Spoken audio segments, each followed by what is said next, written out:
वालेकुम। उम्मीद करता हूँ कि आप लोग सब खैरियत से होंगे। आज की इस वीडियो में जो मैं आप लोगों को मजबूत शेयर्स की बाय कॉल देने जा रहा हूँ ना, लाजमी इस वीडियो को लाइक पे क्लिक करके इसको शेयर करें। न्यू ऑडियंस जो कि वीडियो देख रहे हो, बेल नोटिफिकेशन ऑल पे अभी से क्लिक कर लें, क्योंकि आप लोगों तक ना मेरे आने वाली वीडियोस का ना बर वक्त नोटिफिकेशन कम पहुंचता है। तो क्लिक कर लेंगे सब्सक्राइब पे, बेल नोटिफिकेशन ऑल पे, तो बेल नोटिफिकेशन ऑल पर क्लिक कर लेने से आप लोगों तक मेरी वीडियोस का ना बर वक्त नोटिफिकेशन पहुंचता रहेगा। आज मैं आप लोगों को बड़ी तेजी से ऊपर निकलते अप ट्रेंड शेयर्स जो कि एवरग्रीन कंपनीज के स्टॉक्स है ना लॉस, और ना आप लोगों की ये शेयर्स ना इन्वेस्टमेंट्स खत्म करेंगे। पहली कंपनी सीएसएपी से बात का आगाज कर लेता हूँ।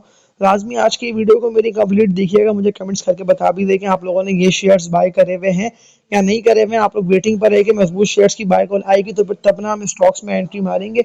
सीएसएपी 109 रुपये 45 पैसे पे ना 4.5 5 लाख तक के वॉल्यूम बने हैं और ये ट्रेडिंग करके क्लोज हुआ है। लेकिन इस सपोर्ट लेवल को मैंने इससे पहले भी कहा था ना कि आप लोगों को इस सपोर्ट लेवल को रखना है माइंड में कि जब तक ये 95 से लेके 98 रुपए के सपोर्ट लेवल से ऊपर उठ के ट्रेडिंग करता रहेगा तो इसमें चांस है कि 98 100 रुपए से उठे और ये 115 118 चला जाए, क्योंकि इसका जो रेजिस्टेंस एरिया बना हुआ है ना वो इसका 125 से ऊपर का बना हुआ है। 128 130 रुपए के रेट पे ना सीएसए भी फंसता है, फिर सेलिंग के वॉल्यूम बनते हैं, फिर डील करता हुआ नीचे आप लोगों के सामने इसकी परफॉर्मेंस है कि गिरता दिखाई देता है। लेकिन मेरे स्टैंड पर आप लोगों को मैं वक्त पे स्टॉक को बेचकर भी कि जब वो गिरने की तरफ जा रहे होते हैं मैं तभी कह देता हूँ कि आप लोग ना बेच के उनसे निकल जाए, क्योंकि एएनएल के सवाल जिस तरह के लोगों ने करे हुए हैं ना, एसगार्ड 9 लिमिटेड, पता नहीं क्यों आप लोगों ने शेयर में काम करा, ट्रेडिंग करी, क्योंकि लॉन्ग टर्म के लिए अच्छा स्टेप है। ट्रेडिंग के लिए मैं आप लोगों को इससे पहले भी मना कर चुका हूँ कि आप लोग इस तरह के शेयर्स में ना चढ़े, ना आप लोग काम करें कि जिनमें आप लोगों को पता ही ना हो ना कि ये बढ़ते हैं, टाइम लेते हैं। सही है,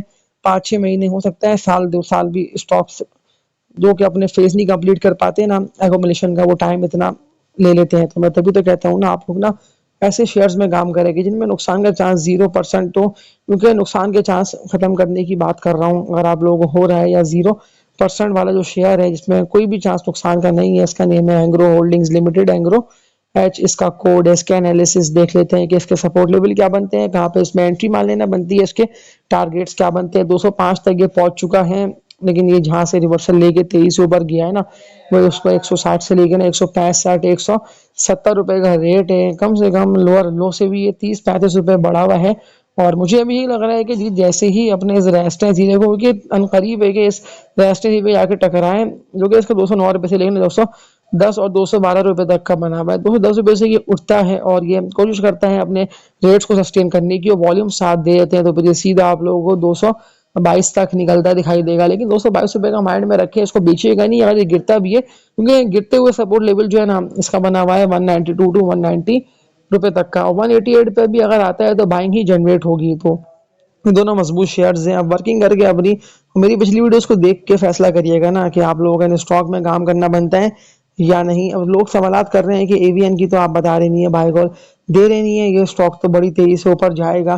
देखिए ये वो शेयर है जो अगर मैं 3 साल की एनालिसिस इसके देख लेता हूँ ना कि पिछले 3 साल में इसने क्या दिया क्या नहीं दिया, तो ये जब से गिरा है ना, यानी कि जब से 120 से गिरना स्टार्ट हुआ तो अब तक इसके एनालिसिस इसकी परफॉर्मेंस सामने आप लोग के है कि ये ना स्लोली ग्रेजुअली करता हुआ गिर ही रहा है। जो सपोर्ट लेवल था वो ब्रेक करके नीचे निकल चुका है, और वो सपोर्ट लेवल को भी, क्योंकि लोगों का था ना माइंड के तो अप ट्रेंड शेयर है, कंपनी अर्निंग्स में बिल्कुल सिफर इसकी हो गया है, कर्जा वगैरह। देखें ये सारी जो है ना टेक्निकल बंदा तब लड़ाता है कि जब कंपनी यानी कि कंपनी के जो चार्ट्स है ना, स्टॉक के जो चार्ट्स हैं वो बुलिश हो और कैंडल्स यानी कि अप ट्रेंड में बन दी हो, तो तब वो शेयर ऊपर जाएगा ना। अदरवाइज लोग कहते रहेंगे कि वो खरीद लो ये खरीद लो, और उन लोगों को खुद को नहीं पता होता। लेकिन देखिए ना एवेंसियन को मैंने आप लोग कब कहा था, नहीं भूलना आप लोगों को, कि जब ये ऑल टाइम हाई पे था मैंने तभी कह दिया था कि आप लोग ने इसको बेच के इससे निकल जाए, वरना वो हाल होगा कि लोगों के पास ये पड़ा है और लोग इंतजार कर रहे हैं कि कब हमारी बारी आएगी, कब ये ऊपर जाएगा।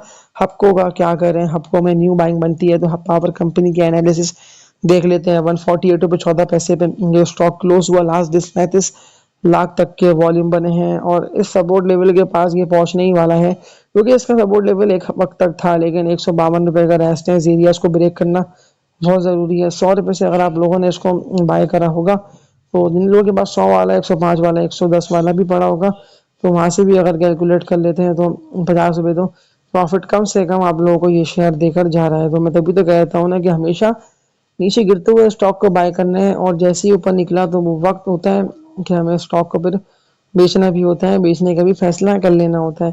तो आज की इस वीडियो में इतना ही, लेकिन जो सवाल लोगों के आए हुए हैं अब मैं अगला खोल लेता हूँ यानी कि कमेंट सेक्शंस का बॉक्स, तो उसमें भी लोगों ने सवाल यही करे हुए हैं कि वो स्टॉक्स जिनमें यानी कि ज़ीरो चांस हो। देखिए ज़ीरो चांस तो मैंने आप लोगों को बता दिया ना कि जो शुरू से लेके मैंने आप लोगों को बाय कॉल दी ना अभी तक, तो वो सारे स्टॉक्स मजबूत हैं। स्पेल भी बेहतर है, लेकिन स्पेल अगर 41-42 के रेट पे आता है तो तब मैं आप लोगों को बाय का बोलूँगा। 7.5-8 लाख तक के वॉल्यूम बने हैं, लेकिन ये पलट चुका है, ये रिवर्सल ले चुका है। मेरी पिछली वीडियोस को नहीं भूलना कि मैंने कहा था कि बस ये अपर कैप खुले, इसका 51-52 से ऊपर निकले, 55 तक ये निकल गया तो बड़ा ही था बेहतर, बड़ा ही गोल्डन चांस था कि 1 करोड़ तक के वॉल्यूम बने थे। लोगों ने भरपूर काम करा है इसमें, लेकिन अब दोबारा ही नीचे निकल रहा है।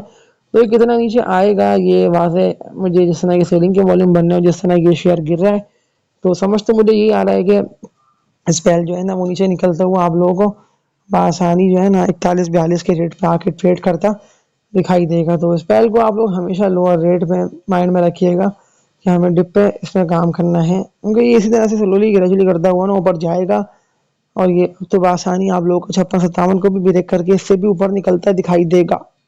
इसके अलावा भी बहुत सारे मजबूत शेयर्स है, लेकिन गजरा बैनी स्टॉक पे भी कुछ बात कर लेते हैं कि क्यों गजरा बैनी स्टॉक्स में लोग पैसे हारते हैं, इनकी इन्वेस्टमेंट्स ये खत्म करते चले जा रहे हैं। तो इस वीडियो को कंप्लीटली देखिएगा।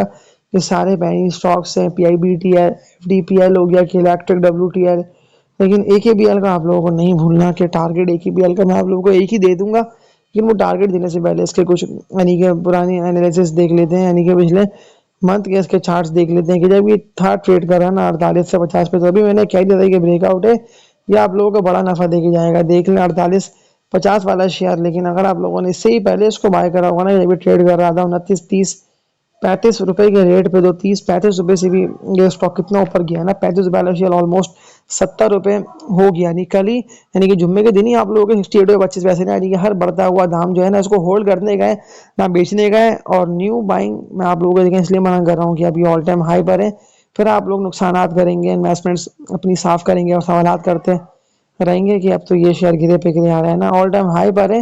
हाँ अगर गिरते हुए ये आ गया ना, यानी कि 60 के रेट को ब्रेक कर दिया आप लोगों को, 20% जो शेयर नीचे मिले और कंपनी भी मजबूत है, स्टॉक भी अप ट्रेंड हो, कोई सी भी कंपनी का स्टॉक हो, तो फिर तब बाय कर लेना बनता है, वरना मैं आप लोगों को मना कर देता हूँ। जो बोल रहा है उसको बोलने दे, जो कह रहा है उसे कहने दे।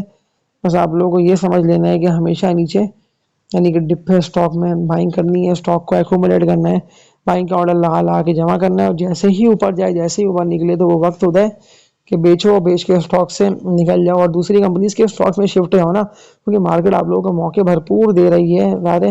देखिए ना अभी भी गेसी 101-35 से ऊपर पे ट्रेड कर रहा है, सीधी है कि हर लेवल पे बाइंग जनरेट हो रही है। लास्ट डे तो 140-500 तक का हाई लगाया, तो गिरता हुआ 138-500, यानी कि ट्रेड बेहतर कर रहा है। और समझ लेना ये बहुत ज़रूरी है कि जब भी स्टॉक ऊपर जाए तो वही वक्त होता है। BNL देखे ना, बन्नीज लिमिटेड कितना तेजी से ऊपर गया है, लेकिन रिस्की शेयर है, सट्टा स्टॉक है, इन्वेस्टमेंट भी इस तरह से ही साफ करेगा ना, क्योंकि ये ऑल टाइम हाई पर ट्रेड कर रहा है, कुछ भी हो सकता है। अचानक गिरता है तो ऐसा ना हो कि आप लोगों का पोर्टफोलियो, आप लोगों की इन्वेस्टमेंट बिल्कुल जीरो कर दे। तो आज की इस वीडियो में इतनी उम्मीद करता हूँ कि आप लोगों ने मेरी आज की इस वीडियो से बहुत कुछ सीखा होगा, तो कमेंट करना मत भूलिएगा और इस वीडियो को शेयर मस्ट करिएगा। कल इंडेक्स आप लोगों को बेहतर परफॉर्म करता हुआ दिखाई देगा। शुरू 1-2 दिन देखें ऐसे होते हैं मंडे ट्यूसडे कि मार्केट सेटल हो जाए, यानी कि वॉल्यूम बनना स्टार्ट हो जाए, लोगों का रुझान लग जाए, शेयर्स में वॉल्यूम बनेंगे, तो फिर तभी तो हमारी स्ट्रॉन्ग मार्केट है, यानी कि फ्लोरिश होंगी, नया बंदा आएगा मार्केट में काम करेगा। इस तरह से तादाद भी इन्वेस्टर्स की, ट्रेडर्स की ना